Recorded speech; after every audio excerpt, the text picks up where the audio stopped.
Vamos a continuar con la serie Seguros en Cristo. ¿Cómo se llama la serie?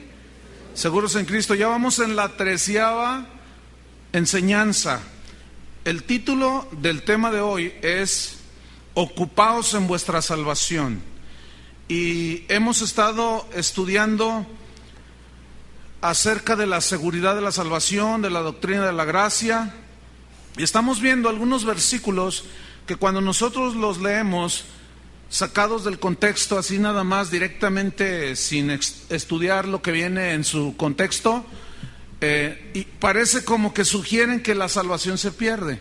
Entonces yo quiero que vayamos a uno de estos textos y vamos a aprender cosas muy interesantes. Filipenses capítulo 2. Filipenses 2:12. Cuando lo tengan digan ya lo tengo. Ok, dice así: por tanto, amados míos, le decía Pablo a los filipenses, como siempre habéis obedecido. O sea que los filipenses se distinguían porque eran obedientes. Ok, no como en mi presencia solamente, sino mucho más ahora en mi ausencia. Ocupaos en vuestra salvación con temor y temblor. Este texto lo leemos así, sobre todo la última frase, ocupaos en vuestra salvación, y decimos, bueno, tenemos que ocuparnos para cuidarla porque la podemos perder. Así es como suponen algunos cuando lo leen superficialmente. Pero la palabra ocupaos viene del griego katerchazomai, que significa trabajar. Significa llevar a cabo algo. Significa, en este caso, llevar a cabo el trabajo. Pero habla de un trabajar continuo, persistente, perseverante, día con día. Y este trabajar esta ocupación para llevar a cabo el trabajo significa la formación de Cristo en nosotros los que creemos, los creyentes. Eso significa ocupaos en vuestra salvación. La palabra salvación se entiende bajo los principios que nosotros vimos la semana pasada, que lo que indica el conjunto de la frase. Entonces, aquí yo les voy a hacer una pregunta. Dice aquí, ocupaos, trabajar significa llevar a cabo el trabajo. Y les pregunto, entonces, esto significa que debemos trabajar continuamente para que por las buenas obras nosotros podamos preservar la salvación que nos dio el Señor por gracia por medio de la fe, porque corremos el peligro de perderla. ¿Eso significa? No, un rotundo no, es obvio. ¿Sí? Otra pregunta, entonces, ¿a qué se refiere Filipenses 2:12? Vamos a aplicar otra vez el principio del contexto. Vamos al capítulo 1. Capítulo 1. Vamos al versículo 3. ¿Ya lo encontró? Dice Pablo: doy gracias a mi Dios siempre que me acuerdo de vosotros, siempre en todas mis oraciones, rogando con gozo por todos vosotros. ¿Rogando qué? Fíjense, ¿qué pedía Pablo? Por vuestra comunión en el Evangelio. Significa vuestro trabajar en lo que dice el Evangelio, ya como creyentes, creyendo, poniendo en práctica la palabra de Dios, desde el primer día hasta ahora. Se refiere desde el día que ellos creyeron hasta ese tiempo. Versículo 3. Estando persuadido de esto, dice Pablo, que el que comenzó en vosotros la buena obra. ¿Qué significa empezó en vosotros la buena obra? Significa la formación de Cristo en nosotros. No significa la obra de la salvación, porque la salvación esa la obtenemos por gracia, por medio de la fe, y eso es en un instante. ¿Sí? Entonces, porque el que empezó la obra, el que comenzó en vosotros la obra, la perfeccionará. O sea, en el momento en que tú recibiste a Cristo, ahí empezó una obra de Dios dentro de nosotros. ¿Cuál obra? Formar a Cristo en nosotros, formar el carácter de Cristo en nosotros. Y esa obra que Él empezó la perfeccionará, es decir, la irá puliendo cada día, cada día. Por eso dice en 2:12, ocupaos, trabajar continuamente en vuestra salvación, es decir, en la obra de la formación de Cristo dentro de nosotros. Dice entonces que esa buena obra que Él empezó la perfeccionará hasta el día de Jesucristo. ¿Qué significa esto? Que no dejaremos, Dios no dejará de hacer la obra en nosotros y nosotros de poner atención en formar a Cristo cada día hasta que Cristo venga. Es decir, este proceso de perfeccionamiento durará, ¿cuánto durará? Toda la vida, toda la vida. Dice el versículo número 7, como me es justo sentir esto de todos vosotros, pues por cuanto os tengo en el corazón y en mis prisiones, y en la defensa y confirmación del Evangelio, todos vosotros sois participantes conmigo de la gracia. ¿Ven? Ahí está, ya son salvos. Pero ahora el que empezó la obra tiene que seguir trabajando en nosotros, porque Dios dice, me es testigo de cómo os amo a todos vosotros con el entrañable amor de Jesucristo. Y esto pido en oración, que vuestro amor abunde aún más y más en ciencia y en todo conocimiento, para que aprobéis lo mejor, a fin de que seáis sinceros e irreprensibles para el día de Cristo, cuando Él venga. Ahora quiero que notes el versículo 11. Cuando Él venga, nos quiere encontrar como llenos de frutos de justicia que son por medio de Jesucristo, para gloria y alabanza de Dios. Entonces, es claro que el contexto nos está hablando de una formación de Cristo en nosotros. Ahora, si ustedes van al versículo 15, dice, algunos a la verdad predican a Cristo por envidia. Fíjate, predicar a Cristo por envidia. ¿Puedes creer eso? Pues ahí está. ¿Cómo es predicar a Cristo por envidia? Unos predican a Cristo por envidia y contienda, otros de buena voluntad. ¿Cómo predicas tú el Evangelio? ¿Por envidia, por contienda o de buena voluntad? Entonces aquí Pablo está poniendo en entredicho actitudes del corazón, forma de proceder de cada cristiano. Ok, en el versículo 21 dice, porque para mí el vivir es Cristo y el morir ganancia. Es decir, él no tenía otra razón de vivir si no era Cristo.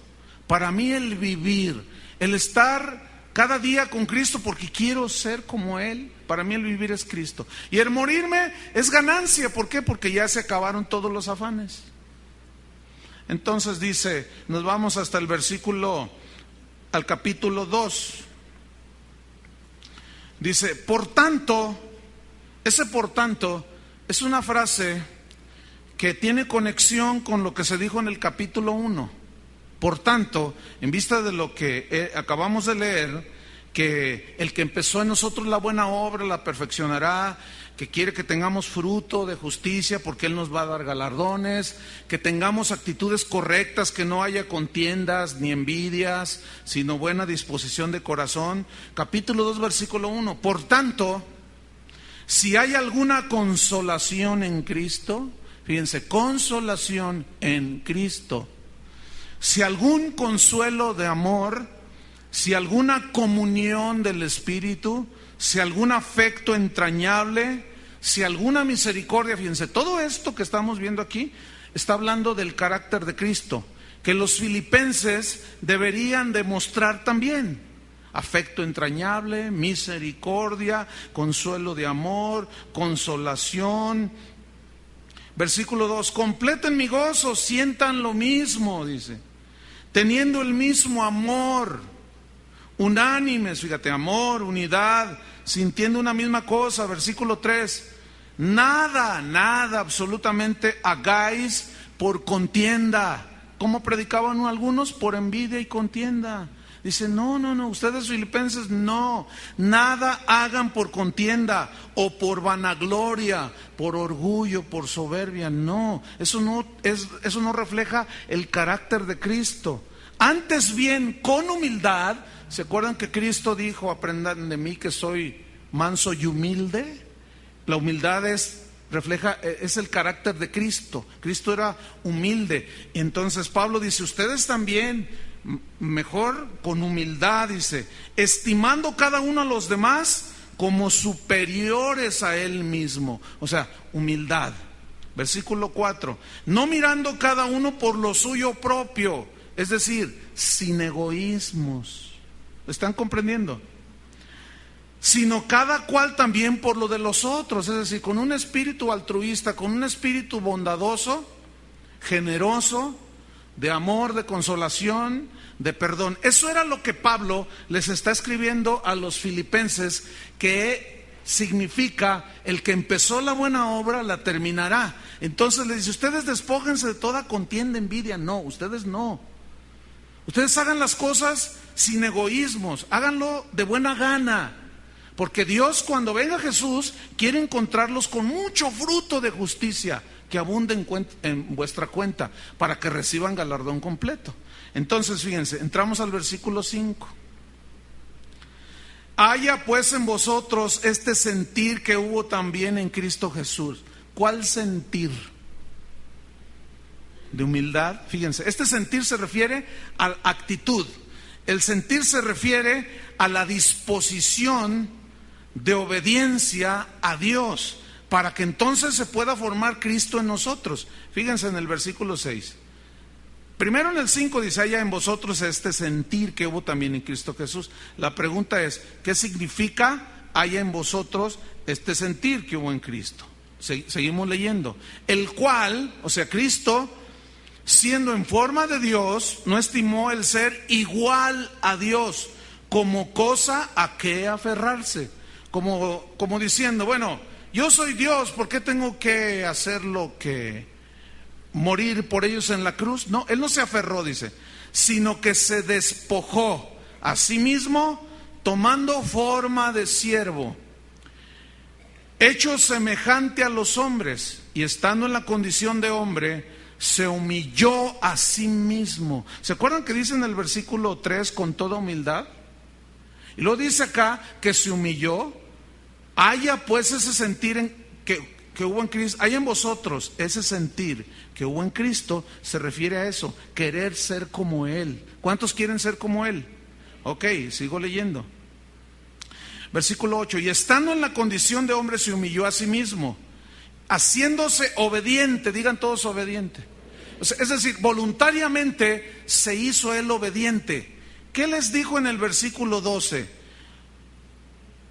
Por tanto, amados míos, como siempre habéis obedecido. Es decir, los filipenses estaban muy bien entendidos de que Cristo quería formarse en ellos, que la voluntad de Dios era que ellos reflejaran a Cristo, y es lo mismo para nosotros hoy. Entonces, retomo el versículo 8, diciendo que se hizo obediente, pero esa obediencia lo llevó ¿hasta dónde? Hasta la muerte, y muerte de cruz. Versículo 9, por lo cual, por tal razón, Dios también le exaltó hasta lo sumo y le dio un nombre que es sobre todo nombre, para que en el nombre de Jesús se doble toda rodilla de los que están en los cielos y en la tierra y debajo de la tierra, y toda lengua confiese que Jesucristo, ¿qué? Es el Señor, para gloria de Dios Padre. Y es continuo el versículo 12. Por tanto, ¿qué significa ese por tanto? Es una conexión que hay con lo dicho en el capítulo 1 y en el capítulo 2. Repito, ¿qué les dijo en el capítulo 1 y en el capítulo 2? Que sean como Cristo. ¿Estamos o no? Humildes, sin envidia, sin contienda, sin celos, sin egoísmos. Por tanto, dice, en vista de esto, amados míos, dice, como siempre habéis obedecido, no como en mi presencia solamente, como para querer quedar bien con Pablo, sino mucho más ahora en mi ausencia. Ocupaos en vuestra salvación con temor y temblor. ¿Qué significa ocupaos? Trabajar continuamente ¿en qué? En que Cristo sea formado en vosotros. Entonces, ese ocupaos no se está refiriendo a cuidar la salvación, porque ahí salvación no significa condenación del infierno, sino salvación ¿de qué? De las contiendas, de las envidias, de los celos, del egoísmo, y mostrar un espíritu humilde y, como hijos de Dios, obedientes. ¿Qué es entonces el que comenzó la buena obra? El que comenzó a formar a Cristo en vosotros, no va a dejar de trabajar en vosotros hasta que Cristo venga por cada uno de ellos. ¿Entendieron, hermanos? Ok. Vamos al versículo 13, perdón. Entonces dice al final del 12: ocupaos en vuestra salvación, en que Cristo se forme, con temor, con temblor, es decir, con preocupación, pero no la preocupación así de nervios y eso, sino poniendo atención. Versículo 13: porque Dios es el que en vosotros produce así el querer como el hacer por su buena voluntad. Pregunto, ¿qué significa que Dios produce en vosotros el querer? ¿El querer qué? Ser como Cristo. El que Dios produce en nosotros, solo lo puede producir en un nacido de nuevo. ¿Estamos? Dios produce en todos los nacidos de nuevo el querer, pero también les da el hacer, el poder para hacerlo. Entonces, el que comenzó la obra en cada uno de vosotros, pone en cada uno de nosotros el querer ser como Cristo y el poder para poder ser como Cristo. ¿Me expliqué? Ok. Versículo 14, reitera San Pablo: haced todo sin murmuraciones y contiendas, para que seáis irreprensibles y sencillos, hijos de Dios, sin mancha en medio de una generación maligna y perversa, en medio de la cual resplandecéis como luminares en el mundo. Versículo 16: asidos, agarrados, arraigados, ¿en qué? En la palabra de vida, para que en el día de Cristo yo pueda gloriarme de que no he corrido en vano, ni en vano he trabajado. ¿Ven? ¿Cuál era el trabajo de Pablo? El que yo estoy haciendo ahorita. ¿Qué estoy haciendo ahorita? Enseñándoles de cómo podemos ser formados a la imagen de Cristo, que el carácter de Cristo sea formado en nosotros. Por eso Pablo decía: por lo tanto, pues, ocúpese cada uno en esas áreas que sabe que son flacas, débiles. Ocúpense con preocupación, poniendo atención. ¿Por qué? Porque miren, ya Dios puso el querer como el hacer. Ser como Cristo, pero también les puso el poder para que ustedes lo puedan lograr. Dice: hagan todo pues sin murmuraciones ni contiendas, para que seáis irreprensibles y sencillos, hijos de Dios. En medio de un mundo perdido, ustedes resplandecen como luminares, dice. ¿Qué es lo que resplandecen en nosotros como luminares? El carácter de Cristo. ¿Están comprendiendo? Ahora, estamos en el contexto. Vamos al capítulo 3. En el versículo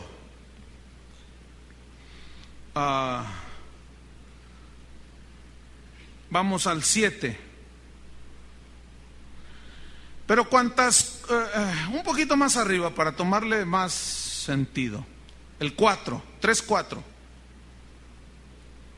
Aunque yo tengo también de qué confiar en la carne. Aquí carne significa en los logros de la naturaleza carnal caída. Si alguno piensa que tiene de qué confiar en la carne, yo más, decía Pablo. ¿Por qué? Miren, yo fui circuncidado al 8º día. Cumplieron mis padres con la ley y yo desde chiquito, fíjense, Bien. Del linaje de Israel. Wow. De la tribu de Benjamín. Hebreo de hebreos. En cuanto a la ley, fariseo. Es decir, estricto observador de los ritos de la ley. Eso es un fariseo. Versículo 6. En cuanto a celo, nadie me puede decir nada. Perseguidor de la iglesia. En cuanto a la justicia que es en la ley, irreprensible. O sea, Pablo era un hombre realmente notable en cuanto a la observancia de la ley. Pero recuerden que a él mismo le fue revelado que por las obras de la ley ninguno será justificado. Por eso dice en el versículo 7, pero cuantas cosas eran para mí ganancia, ¿cuál ganancia? Lo de arriba que acabamos de leer. Dice, las he estimado como pérdida por amor de Cristo. Y ciertamente, aún estimo todas las cosas como pérdida. Todas las cosas, ¿cuáles cosas? Todos los logros de la carne. ¿Estamos? Las estimo como pérdida. Por la excelencia del conocimiento de Cristo Jesús. Es decir, ya no me importa todo aquello, ahora lo que me importa es conocer a Cristo más. Ya lo conocí cuando nací de nuevo, pero ahora Él quiere perfeccionarse en mí. Empezó una buena obra y tiene que trabajar con mi carácter, con mi forma de ser, con mi forma de pensar, cuando me vengo a dormir a la iglesia, todo eso tiene que trabajar el Señor. ¿Verdad que sí? ¿Qué más dice?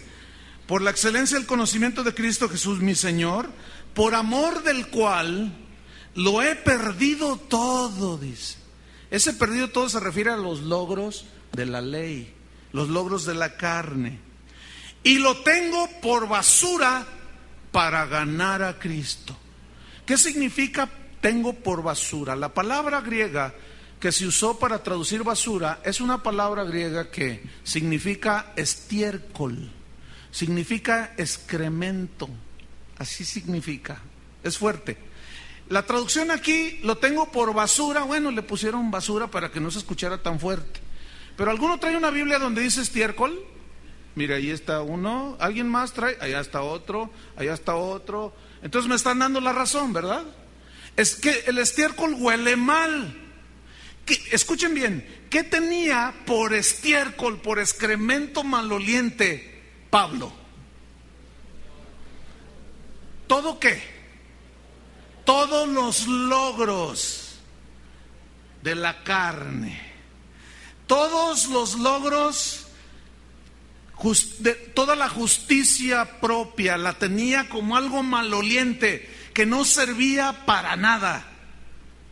Dice, con tal de ganar a Cristo. Este ganar a Cristo se refiere al conocimiento ahora, porque él le había sido revelada que la salvación era por fe, por gracia, por medio de la fe. Y ahora, acuérdense que él oraba en el versículo del 1 al 11 que leímos del capítulo 1, para que estén llenos del conocimiento, para que conozcan cada vez más, que tengan comunión con el Evangelio, que conozcan más a Cristo, porque conociendo más a Cristo nos damos cuenta cómo es Él. Entonces al verlo queremos ser como Él.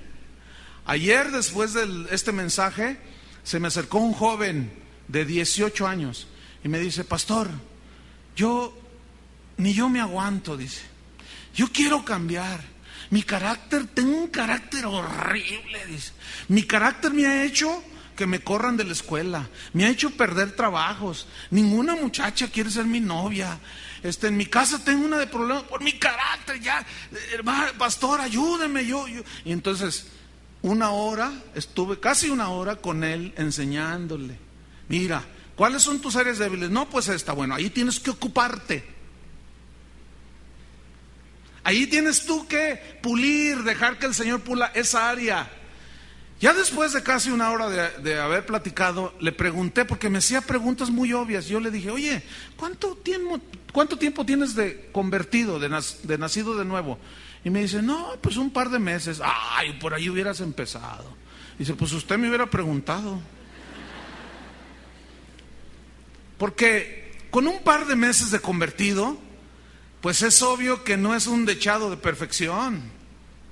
Le dije, sin embargo, tú estás dando un paso muy importante. Tienes ventaja sobre otros cristianos.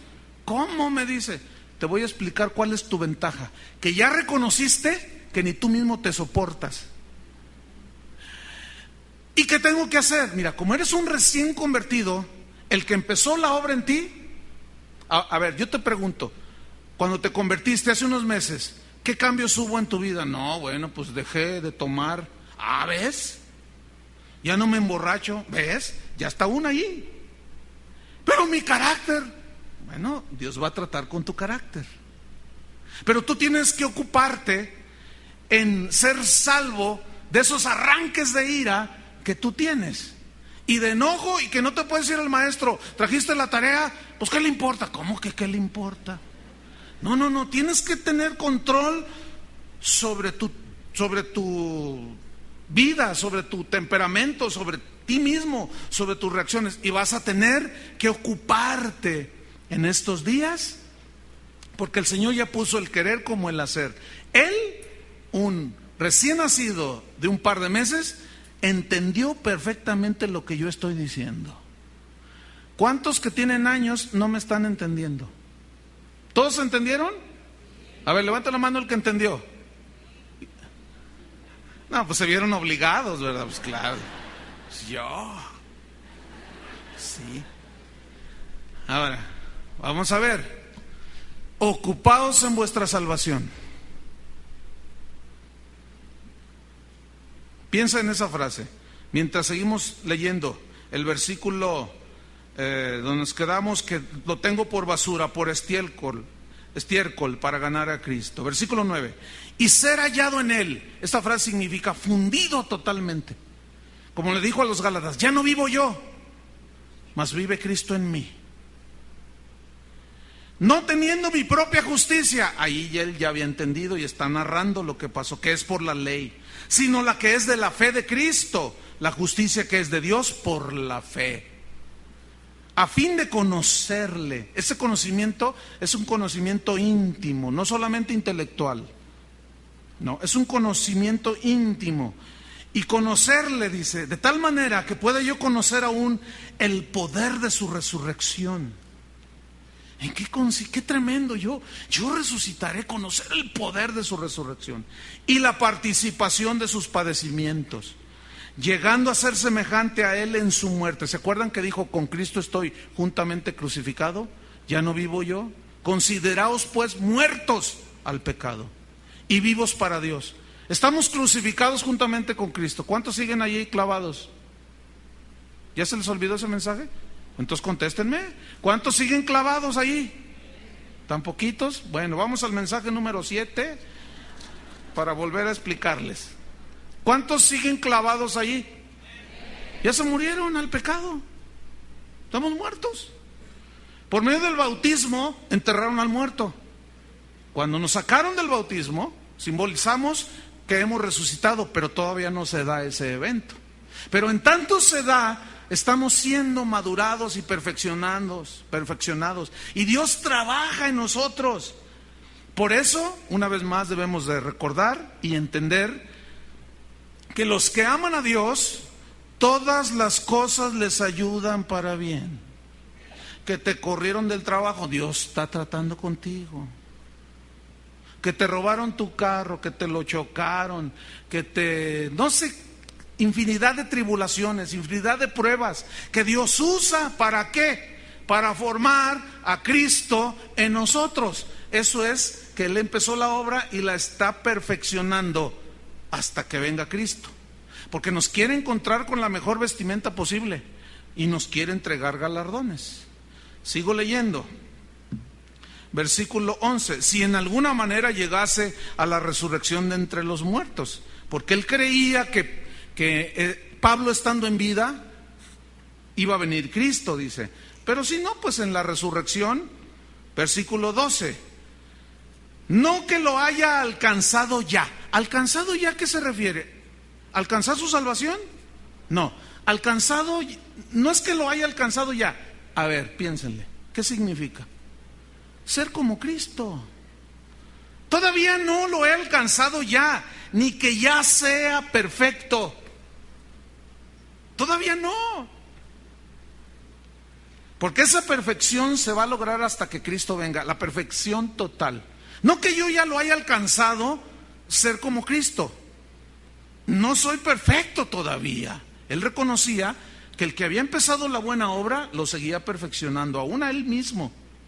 Dice, sino que prosigo, camino hacia adelante, por ver si logro hacer aquello para lo cual también fui también nacido por Cristo Jesús. Escuchen bien, ¿qué significa por ver si logro hacer aquello por lo cual también fui nacido por Cristo? Fíjense, alcanzar aquello para lo cual que se logre en mí. Cuando Cristo me alcanzó a mí, ¿para qué me alcanzó?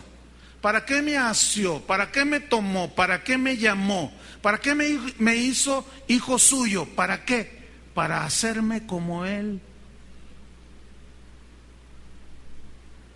Romanos 8:29. Y a los que llamó, esos también predestinó para que fuesen hechos conformes a la imagen de su Hijo Jesucristo.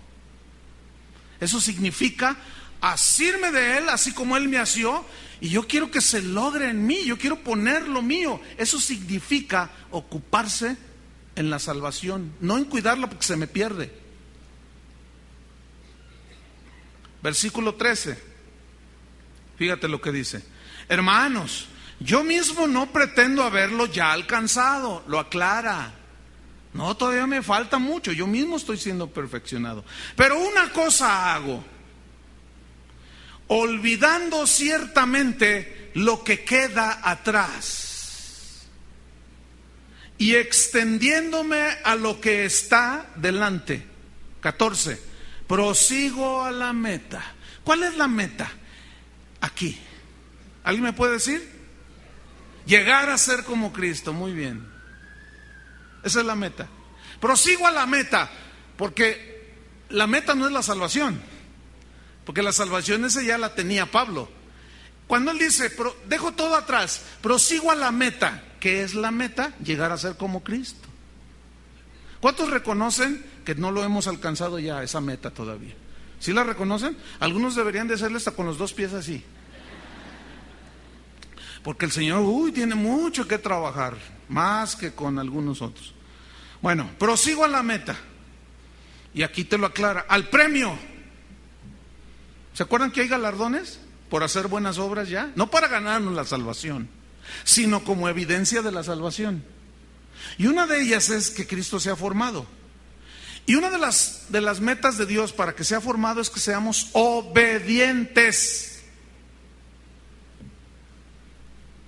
Haya pues en vosotros este mismo sentir que hubo en Cristo Jesús, que se hizo obediente hasta la muerte y muerte de cruz.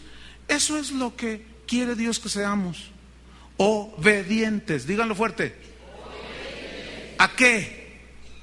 A la palabra de Dios.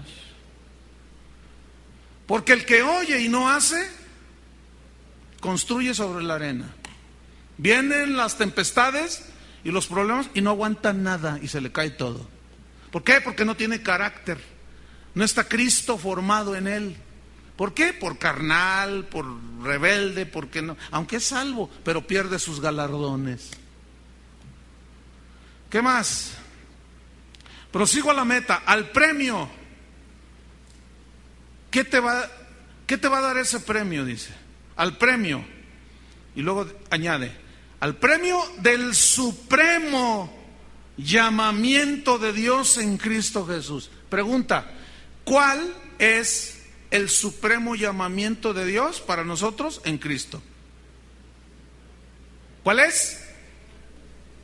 Díganlo. Ser como Cristo, digo, les repito, vamos a repetirlo otra vez. Al cabo yo no llevo prisa. ¿Ustedes llevan prisa? Ah, bueno, entonces va. Abran su Biblia en Filipenses 2:12. Digo, yo les estoy haciendo el estudio para que ustedes vean todo lo que dice el contexto. Entonces, volvemos. ¿Qué significa el supremo llamamiento. ¿Llamados a qué? ¿Ve? Ese es el supremo llamamiento. Por eso tenemos que ocuparnos en nuestra salvación con temor y temblor. Pero no la salvación en sí, como tal, de condenación del infierno, o de salvación del infierno, mejor dicho, sino de salvación, ¿de qué? De todos nuestros rollos que traemos, hermanos, envidias, celos, robos, mentiras, de todo eso. Eso es lo que nos debemos ocupar. Por ejemplo, ¿cuántos esposos hay aquí? A ver. Ok, hay una responsabilidad definitiva en la Biblia. Hay mandamiento de Dios respecto a los esposos. ¿Estamos? Entre otras cosas, dirigir la familia, sustentarla, proveer para sus necesidades físicas, materiales, espirituales también, porque somos cabeza del hogar. Ok, hay algunos varones que son descuidados en eso. De esos varones que, aunque son cristianos, pero no hacen nada, le dejan todo a la esposa. Y sabes una cosa, necesitas ocuparte en ese rasgo de debilidad de tu carácter. Y las señoras que no se someten muy bien, que digamos, a sus maridos, así como al Señor debemos estar sujetos, tienen que poner atención en ese rasgo. ¿Me estoy explicando? Tenemos que ocuparnos en esas cosas para que cuando Él venga nos encuentre como luminares, como alguien que brilla el carácter de Cristo. ¿Se acuerdan que dijo Él? Ustedes son la luz del mundo. Y el mundo va a ver vuestras buenas obras y glorificarán al Padre. ¿Pero qué es ver las buenas obras? Ahí no se refiere a dar limosna, porque eso también lo puede hacer un ateo. ¿A qué se refiere? A ser como Cristo, a reflejar el carácter de Cristo. ¿Estamos? Entonces, ¿qué es el llamamiento qué es el supremo llamamiento de Dios en Cristo Jesús? Ser como Cristo. Tenemos que trabajar, hermanos. ¿Cuáles son tus puntos débiles? A ver, piensa así rápido. ¿Cuáles son? ¿Eres envidioso? ¿Eres celoso? O como me dijo un varón ayer también, me dijo: ay, pastor, yo todavía digo unas palabrotas. ¿Cuánto tienes de cristiano? No, pues como 10 años. No. Eres un descuidado. A ese punto ya deberías tú tener control sobre lo que hablas. ¿No es cierto? Ok, ¿qué debo hacer? Bueno, pon atención a esa área. Es que se me salen. Oye, pastor, ¿que Dios no va a juzgar por la intención? Yo lo digo así nomás. La Biblia es clara: ninguna palabra corrompida salga de vuestra boca. No maldigáis. Ese es un ejemplo. A ver, piensen, ¿qué es unas debilidades tuyas? Yo sé cuáles son las mías y yo me ocupo en ellas. Me tengo que ocupar en ellas. Por ejemplo, si eres flojo para levantarte en la mañana que tienes que ir a trabajar y lo siento, mijo, dice el Señor, tienes que levantarte a trabajar. Dale permiso a tu esposa que te levante con un cacerolazo en la cabeza. Mi amor, es que pongo el despertador y en cuanto suena, y otra vez. Y luego ya te levantaste tarde y de mal humor y maldiciendo a todo mundo y sales a la carrera. Se te atraviesa el perro y lo maldices y hasta el dueño también. ¿Qué tienes que hacer? Ocuparte en eso. ¿Me estoy explicando? Tienes que decir: bueno, me voy a dormir 1 hora más temprano. Ya no voy a ver tanto los protagonistas del mundial.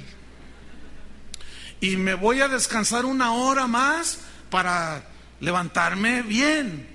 Tienes que poner cartas en el asunto. Porque Él empezó la buena obra, pero necesita tu obediencia.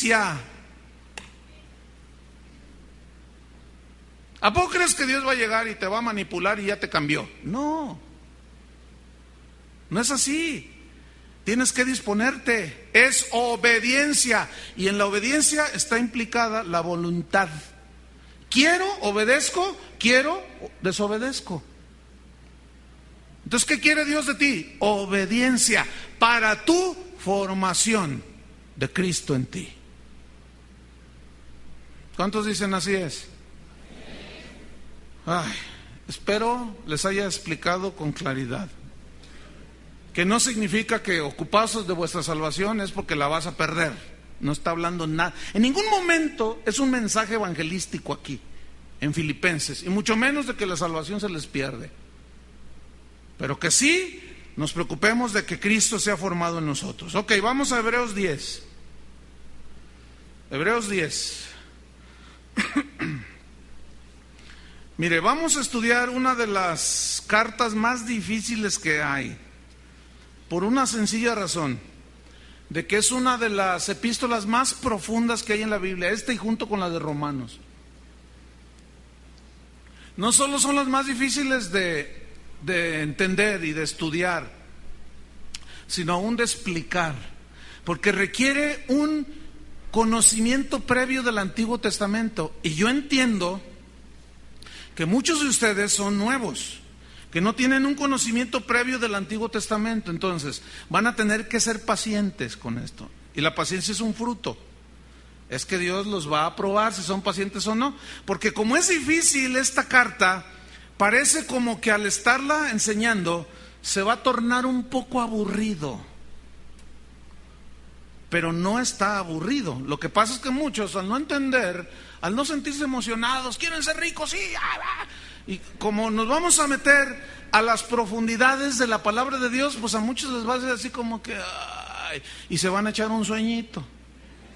Pero yo quiero animarlos a que no permitan, tengan control sobre ustedes mismos y no se duerman, porque esto que vamos a estudiar a continuación es un bistec de este tamaño, así gordote, bien cocidito. ¿Para qué? Para que crezcan bien, fuertes. ¿Cuántos quieren estar fuertes? Entonces no se duerma, porque nadie puede comer dormido. Ok, Hebreos 10, 26. Porque si pecaremos voluntariamente, después de haber recibido el conocimiento de la verdad, ya no queda más sacrificio por los pecados. ¿Ya ve, pastor? Si pecamos voluntariamente después de haber recibido el conocimiento de la verdad, ya no queda más sacrificios por los pecados. Y volvemos al mismo punto. Leemos, porque si pecaremos voluntariamente, ¿a qué se refiere? Cuando nosotros leemos así nada más, pecar voluntariamente decimos, bueno, ofender a mi mamá, robarme lo que no es mío, pecar voluntariamente. Está allí el billete de 500 pesos no es tuyo y dices, yo sé que robar es malo, pero, y está ahí la tentación y dices, pero yo los necesito. Entonces tú ya lo tomas y te lo llevas y dices, pues pequé voluntariamente. Porque si lo leemos así nada más, pues eso dice, ¿cierto? Pero ¿qué les parece si estudiamos el aburrido contexto? ¿Quieren estudiar el aburrido contexto? Sí, ¿ya ven? Pues sí, ok, vamos para allá. Vamos a estudiar el aburridísimo contexto. ¿Qué significa pecar voluntariamente? Escuchen bien. Se refiere a los judíos. ¿A quién fue escrita la carta a los hebreos? A los judíos. ¿Qué creían los judíos? Que la salvación venía por hacer las obras de la ley, ¿cierto? Entonces la discusión de todo el libro de Hebreos es de que no es cierto que la ley justifica, sino la fe en el sacrificio y el derramamiento de Cristo, de su sangre en la cruz del Calvario. De eso trata, lo van a ver.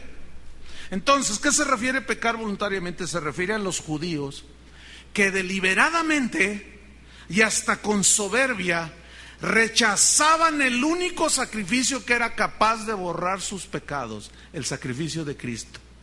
Pecar deliberadamente aquí tiene una connotación que se refiere única y exclusivamente a rechazar el mensaje de que Cristo es el único que puede salvar.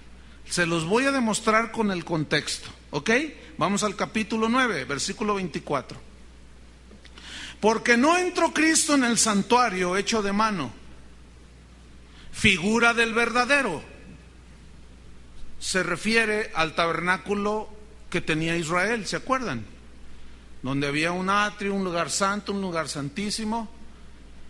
Dice, no entró Cristo en el santuario hecho de mano, que era figura, sombra del verdadero, sino que entró en el cielo mismo, en la misma presencia del Padre, para presentarse ahora por nosotros ante Dios. Versículo 25. Pero lo hizo no para ofrecerse muchas veces, como entra el sumo sacerdote en el lugar santísimo cada año con sangre ajena. ¿Sangre de quién? De animales, muy bien. Versículo 26. De otra manera, le hubiera sido necesario padecer muchas veces, desde el principio del mundo. Pero ahora, en la consumación de los siglos, se presentó una vez para siempre por el sacrificio de sí mismo para quitar de en medio el pecado. Yo quiero enfatizar la frase quitar. En el griego original significa borrar completamente. Es decir, que ya no existen más. Ya fueron borrados. Eso era diferente a la sangre que el sacerdote tomaba de los animales, la llevaba al propiciatorio, rociaba en el propiciatorio. ¿Se acuerdan que estaba el arca y el propiciatorio? Y era para decir, Señor, sé propicio, es decir, perdona nuestros pecados, Señor. Y luego el sumo sacerdote salía con una rama de hisopo, la impregnaba de sangre y rociaba, simbolizando perdón de pecados. Pero esos pecados no eran borrados, eran cubiertos solamente. Era como ponerles algo nada más encima. Pero aquí dice que el Señor se presentó para quitar de en medio el pecado. Ok, versículo 27. Y de la manera que está establecido para los hombres que mueran una sola vez, y después de esto el juicio. Escúcheme, este solo versículo contradice terminantemente la filosofía de la reencarnación. ¿En qué consiste? En que tú puedes tener múltiples vidas, de que tú mueres y según te hayas portado, reencarnas. Si te portaste mal, reencarnas en una rata. Si te portaste, pues más o menos, en una cucaracha.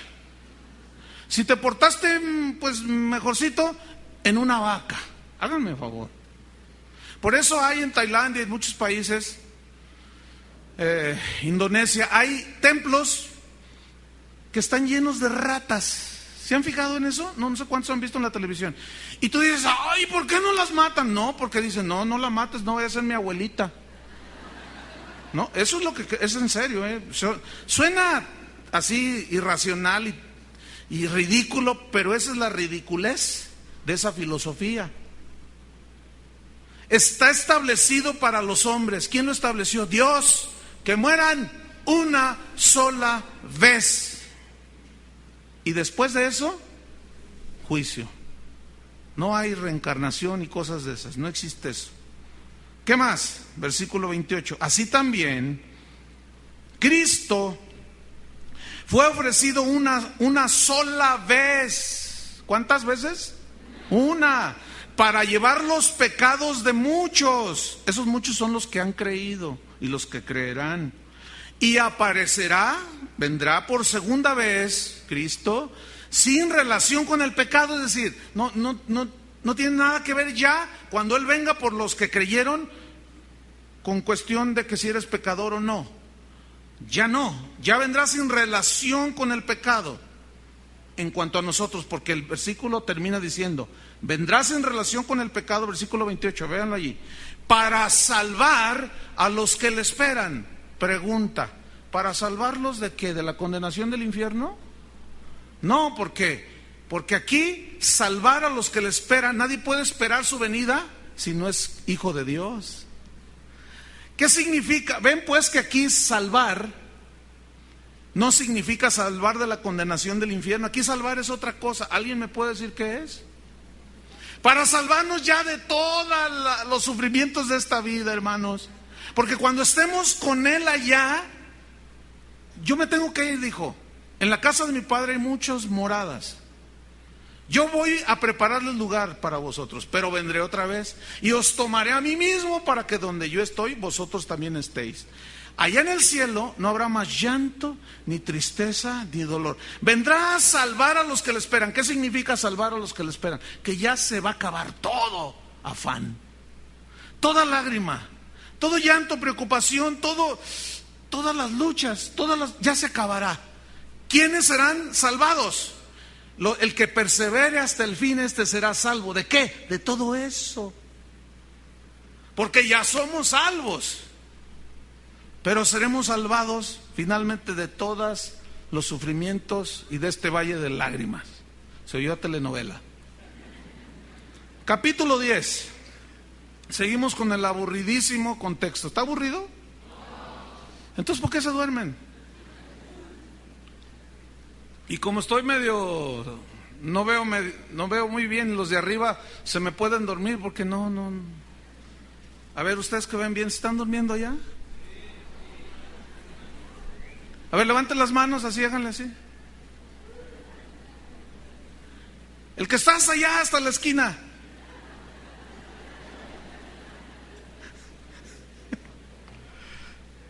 Ve, el que está hasta arriba en la esquina, ve arriba en tu techo, ¿ves el hoyo que está ahí? Por ahí entra un rayo. ¿De veras? Ok, ¿seguimos? Capítulo 10. Entonces Él vendrá por los que le esperan. Capítulo 10, versículo 1. Porque la ley de Moisés, teniendo la sombra de los bienes venideros, no la imagen misma de las cosas, es decir, todo en el Antiguo Testamento era simbolismo, no era la sustancia. Todo esto, dice, los sacrificios de animales, nunca puede, por los mismos sacrificios que se ofrecen continuamente cada año, hacer perfectos a los que se acercan. Nunca puede. ¿Qué significa que nunca puede hacer perfectos? Que nunca pueden darnos una salvación como lo hace la sangre de Cristo. Eso significa, nunca puede hacernos perfectos delante de Dios. ¿Cómo nos ve Dios a los que hemos nacido de nuevo delante de Él? ¿Cómo nos ve? Perfectos. ¿Qué significa perfectos? ¿Que no fallamos? No. Aquí perfectos, ven, aquí encontramos otra vez lo mismo. Aquí perfectos tiene otra connotación. ¿Qué significa? Que delante del Padre estamos sin mancha. ¿Por qué? Porque nuestros pecados ya han sido borrados. Eso significa, Él ya nos ve como perfectos. Ninguna condenación hay para los que están en Cristo Jesús. Ninguna.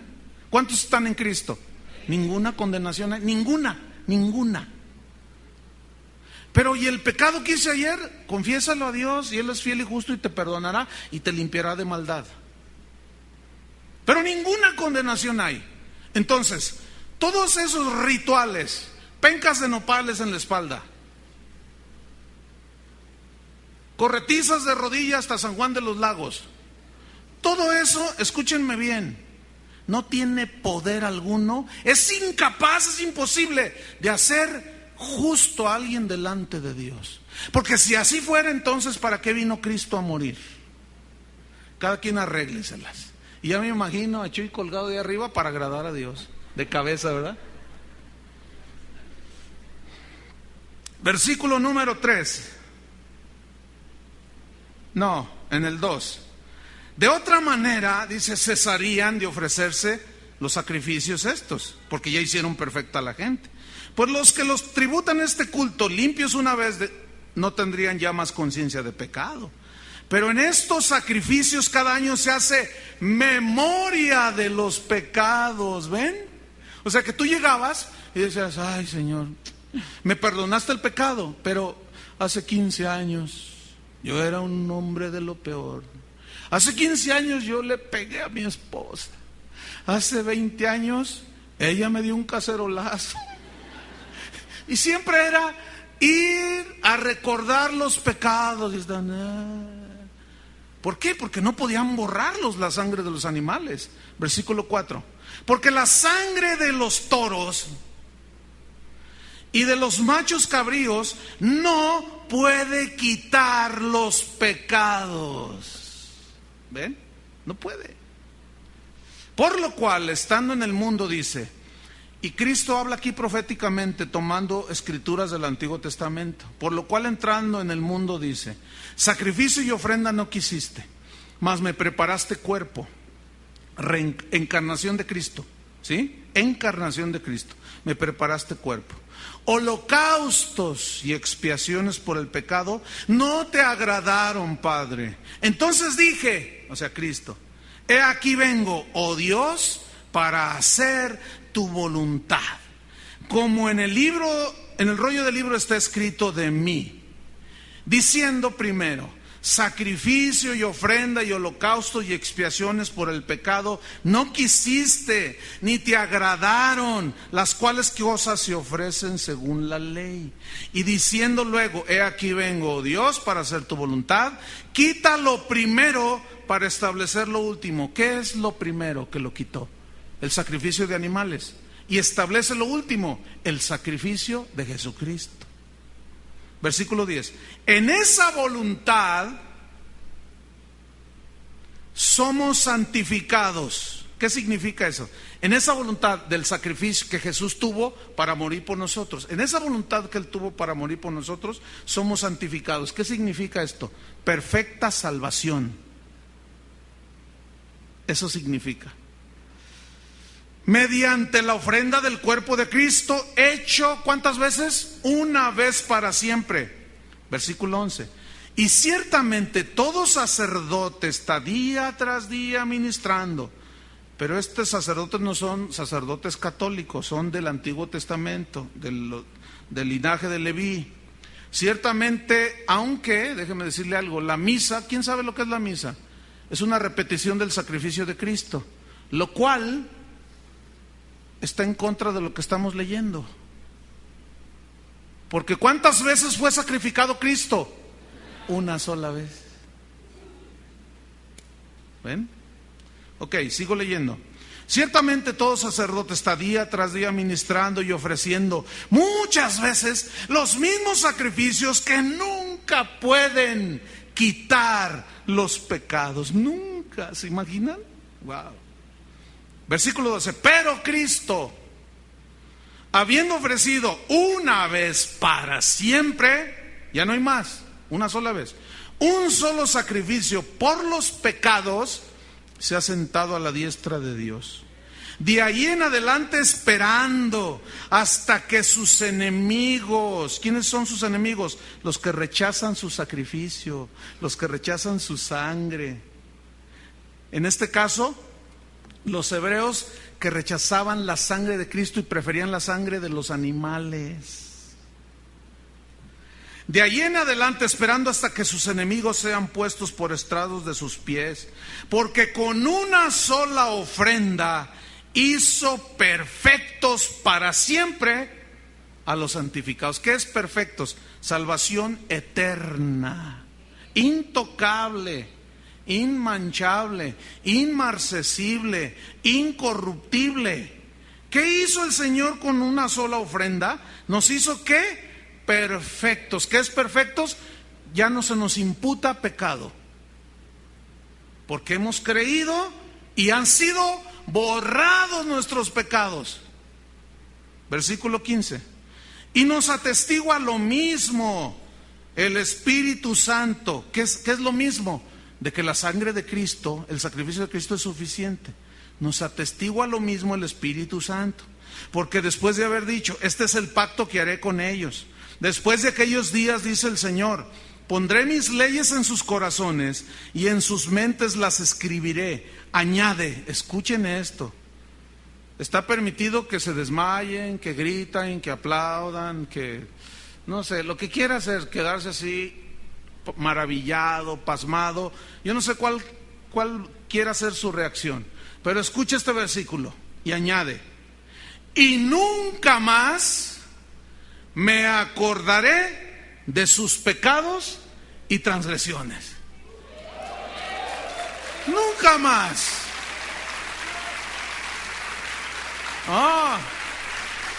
Entonces, hay algunos ahí en el auditorio diciendo, entonces, lo que yo hice hace 5 años, ¿ella no se acuerda? Si está bajo la sangre de Cristo, ya quedó borrada.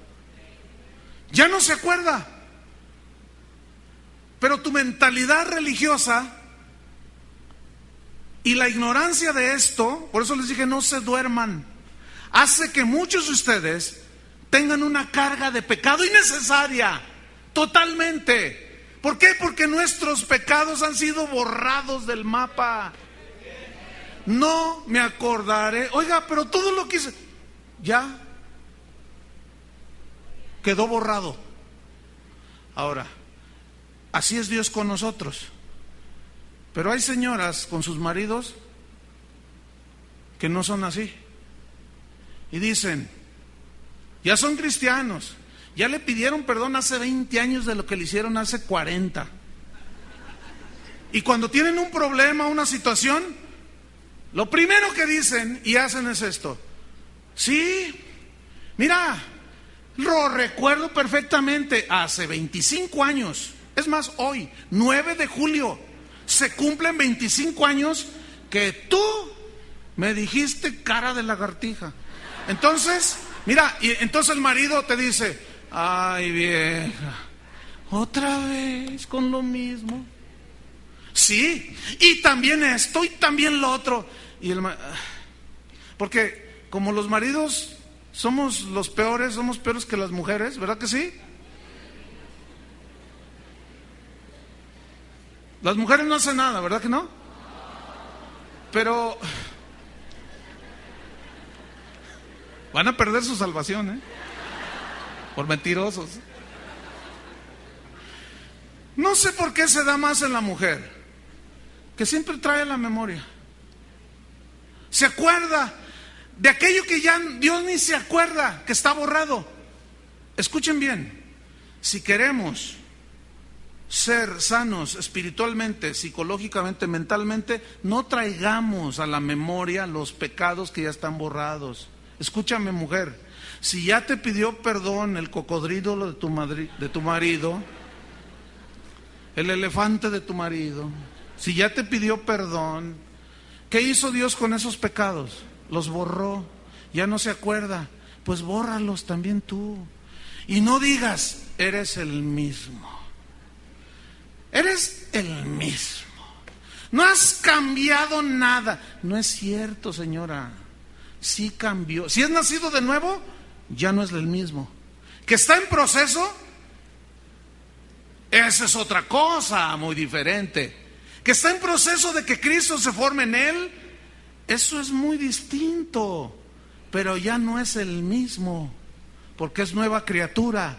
Y Dios no se acuerda de sus pecados y está perfecto delante de Dios, el cocodrilo de su marido. ¿Cómo la ve? Entonces, ¿qué tiene que hacer usted, señora? A usted no le voy a decir ni jirafa ni nada. ¿Qué va a hacer? ¿Qué tiene que hacer, señora? Ya no diga, ni saque lo de tantos años. Y va a ver cómo su marido va a empezar a levantarse así. Porque lo tiene todo cargado y siempre es el mismo, y él es el mismo, y que quién sabe qué. Es más, le voy a decir al pastor, y que ya lo trae.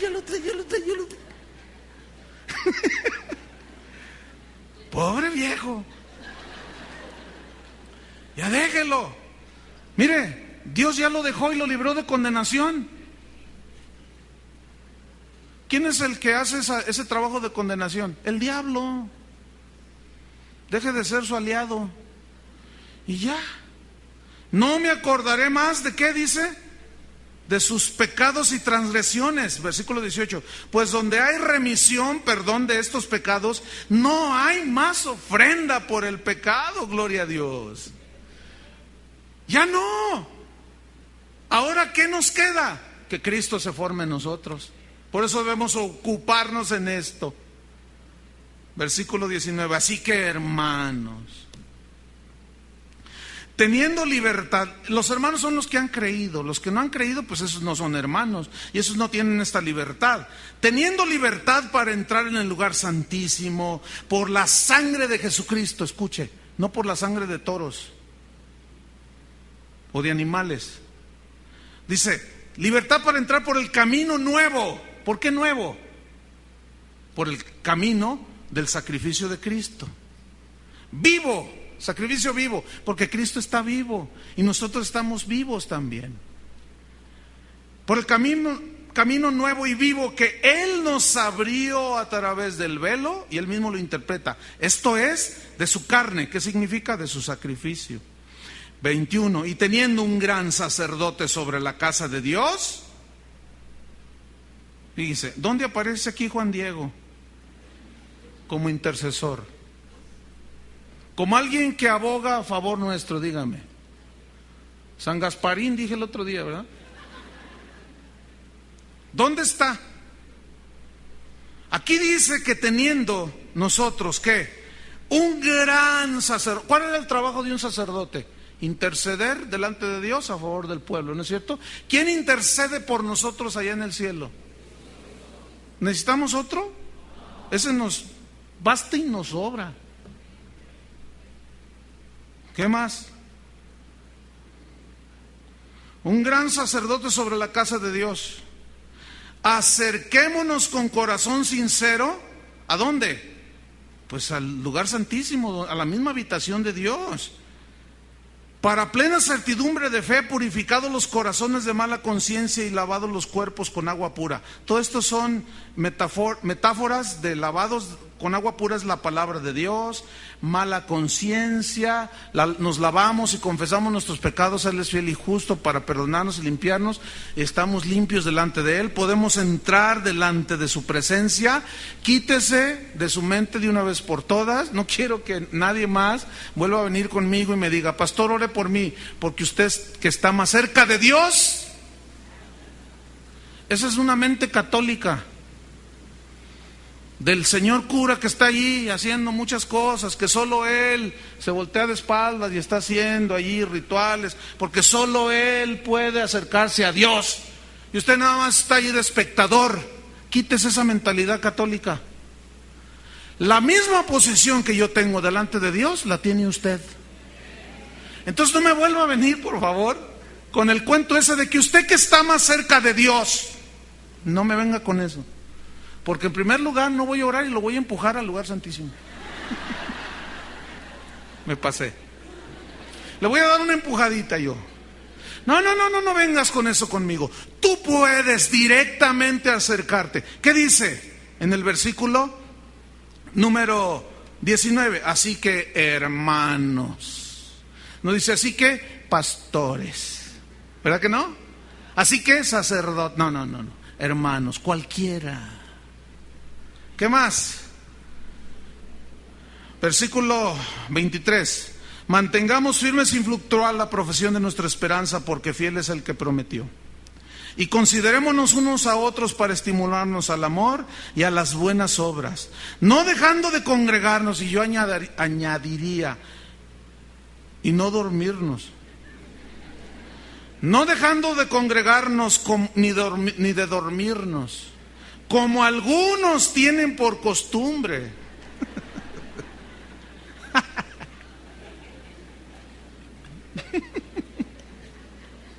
Si yo hubiera escrito, lo hubiera puesto allí. Como algunos tienen por costumbre, sino exhortándoos, dice, animándoles, y tanto más cuando veis que aquel día se acerca. Ahora, aquí entramos en el final. Porque si pecaremos voluntariamente después de haber recibido el conocimiento de la verdad, ya no queda más sacrificio por los pecados. ¿Qué significa si pecáremos voluntariamente después de haber conocido la verdad. Aquí pecar es rechazar, escúcheme bien, aquí pecar es rechazar voluntariamente el sacrificio de Cristo y preferir el sacrificio de los animales, porque la carta está dirigida a los judíos. Pero ¿cómo aplica hoy nosotros? Pecar voluntariamente sería para alguien que después de habérsele explicado que solo el sacrificio de Cristo es capaz de quitar, borrar los pecados, todavía dice, no, pero mi penca de nopales en la espalda, de aquí a Zapopan. No, es que eso no tiene poder. Eso no te hace perfecto delante de Dios. Es más, Dios ya no quiere sacrificios. Ya se sacrificó una sola vez Cristo, ya no hay más sacrificio. No. Yo y mi peregrinación arrastrándome de aquí hasta Tepa. Tú dices, pero entiende, por el amor de Dios, Cristo ya pagó todo. ¿Por qué haces todo eso y te vas arrastrando? Pues para ganarme mi salvación. No. Y tú le explicas, no. Y le dices, y lo iluminas con la predicación del evangelio. No, mira, Cristo ya murió por ti. Porque si así fuera por lo que tú haces, entonces ¿para qué vino Cristo a morir? Nos hubiera dejado así y que cada quien haga lo que pueda. No, pero yo voy a seguir con mi penca de nopales. Así me enseñaron mis padres. Eso significa pecar voluntariamente. Lo retomo. Si pecáremos voluntariamente después de haber recibido el conocimiento. ¿Qué es recibido el conocimiento? Un mensaje. Aquí la palabra que se tradujo conocimiento es epignosis, que significa, escuchen, esto es bien interesante. Después de haber recibido el epignosis, el conocimiento, significa conocimiento intelectual solamente. De mera información, como un ateo puede tenerlo. Los demonios también creen, tienen conocimiento de que está allí Dios, pero ellos no se arrepienten, ellos no hacen nada. Y esa es la fe de los demonios. Entonces, si nosotros pecamos voluntariamente, se refiere pues a rechazar voluntariamente. Nadie nos está forzando a aceptar a Cristo o a rechazarlo. Y pecar voluntariamente es rechazar voluntariamente, ¿qué? El mensaje de que Cristo ya murió una sola vez por nuestros pecados y ya no queda más sacrificio por los pecados. Escuchen esto: si no crees que el sacrificio de Cristo puede borrar tus pecados, yo pregunto, entonces, ¿tú crees que la sangre de los animales los podrán borrar? Ya no queda nada que hacer. Fíjate lo que dice en el versículo 26 entonces. Después de haber recibido el conocimiento de la verdad, ya no queda más sacrificio por los pecados, sino una horrenda expectación de juicio. Eso es lo que queda. ¿No crees? Ya qué más se puede hacer. Una horrenda expectación de juicio y de hervor de fuego que ha de devorar a los adversarios, es decir, a quienes se oponen a la verdad de que solo Cristo es el único que puede borrar nuestros pecados. Fíjate el 28 y nos vamos sobre el final. El que viola la ley de Moisés por el testimonio de 2 o 3 testigos muere irremisiblemente. ¿Cuánto mayor castigo pensáis que merecerá el que pisoteare al Hijo de Dios y tuviere por inmunda la sangre del pacto? ¿Cuánto mayor castigo? Aquí castigo significa, viene del griego timoreo, que significa castigar para salvar el honor. ¿Qué significa esto? Que Dios los castigará a todos aquellos que lo han hecho mentiroso, porque no están creyendo que el sacrificio, que el derramamiento de la sangre de Cristo borra sus pecados. Y están diciendo, no, Dios, no te creo. Que con solo creer en el sacrificio de Cristo, ¿no me crees? Ya no puedo hacer más por ti. Lo único que te queda es una horrenda expectación de juicio. Horrendo. Y si la ley de Moisés cuando era violada tenían que morir, ¿cuánto mayor castigo recibirán aquellos que rechazan que solo Cristo puede salvarnos? Dios tendrá que salvar su honor, proteger su honor, por eso tiene que castigar, porque la gente que lo rechaza de esa manera, voluntariamente están diciendo: Dios, eres mentiroso, porque fíjate que mi penca de nopales es más eficaz. Sea Dios veraz, dijo Pablo, y todo hombre mentiroso. Y finalmente, y si pisoteare al Hijo de Dios, ¿qué significa pisoteare? Viene una palabra griega bien interesante que por nuestra manera de ser les va a sonar, se van a reír. Pisotear viene de una palabra griega catapateo, así como que te pateo. Porque cata es debajo y pateo es pies en el griego. Entonces, fíjate, poner bajo los pies, por eso se tradujo pisoteare. Pero también significa rechazar con desdén, así como: ¿ese es tu ofrecimiento, Dios? No me interesa. Mi religión, lo que me enseñaron mis padres. Pero entiende que sin Cristo no vas a poder. No me interesa. Mi religión es la que me interesa. Y finalmente dice: pisotear al Hijo de Dios, si tuviere por inmunda la sangre del pacto. Inmunda, ¿qué significa? Del griego koinos, que significa sangre común, como la de un animal. Yo estoy convencido que un cristiano verdadero, jamás, para que les toque a todos un jamás. Jamás un cristiano verdadero va a tener por común la sangre de Cristo. Eso es imposible, ¿sí o no? Al contrario, para nosotros la sangre de Cristo nos limpia de todo pecado, nos limpia de toda maldad. Entonces, a esos que les está hablando, si pecan voluntariamente, si rechazan voluntariamente la sangre de Cristo y pisotean al Hijo de Dios que la derramó y tienen su sangre como sangre de animales, ¿qué dice el versículo 31? Horrenda cosa es caer en manos de un Dios vivo. ¿Te imaginas? Nada más que ustedes no se preocupen, los nacidos de nuevo. Ustedes, si son nacidos de nuevo, no, el versículo 31 no tiene aplicación para ustedes. Les está hablando a los que pecan deliberadamente. Reitero, no está hablando de pecar y perder la salvación. No, ya vimos todo el contexto. Se refiere a rechazar el hecho de que solo la sangre de Cristo nos puede borrar y perdonar nuestros pecados. Ahora, ¿cuántos tienen ya esa sangre sobre ustedes? Cierren sus ojos un momento. Vamos a tomar un par de minutos. No se vaya nadie, por favor, todavía.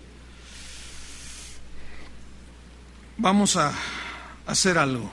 Es muy posible que aquí haya personas, en este auditorio ahora, que se han expuesto a esta enseñanza y no tienen a Cristo.